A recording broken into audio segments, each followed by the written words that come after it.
Hi everyone and welcome back. Today I will show you how to set different wallpapers for your lock screen and home screen on your iPhone 17 or iPhone 17 Pro. Let us dive right in and get your phone looking exactly how you want it. First, unlock your phone. Now, go to your lock screen. You can do this by swiping down from the top center of your screen. Tap and hold on any empty area of the lock screen. This will bring up the Wallpaper Gallery. You will see a plus sign in the bottom right corner to start creating a new wallpaper. Time to choose your lock screen image. You can pick from the preloaded wallpapers. It is cleanly organized into different categories. Explore the right one for you.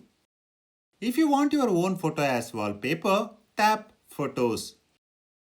From there, select All and choose the image you want for your lock screen. Once your image is placed, tap Add in the top right corner. A prompt will appear with two options. Set as wallpaper pair.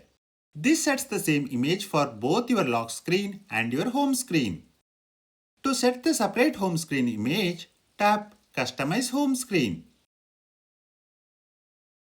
Next, select Photos, then All, and browse your gallery to choose the picture you want specifically for your home screen. Once your second image is selected, tap Done in the top right corner. You will see the preview of your new home screen. Tap Done one more time to confirm your choice. Tap on your lock screen to exit the setup. And there you have it. You have successfully set two distinct wallpapers. Go to your home screen and lock your phone to check out your new custom look. If you found this video helpful, please give it a thumbs up and subscribe to the channel for more quick iPhone tips and tricks. Thanks for watching and I will see you in the next one.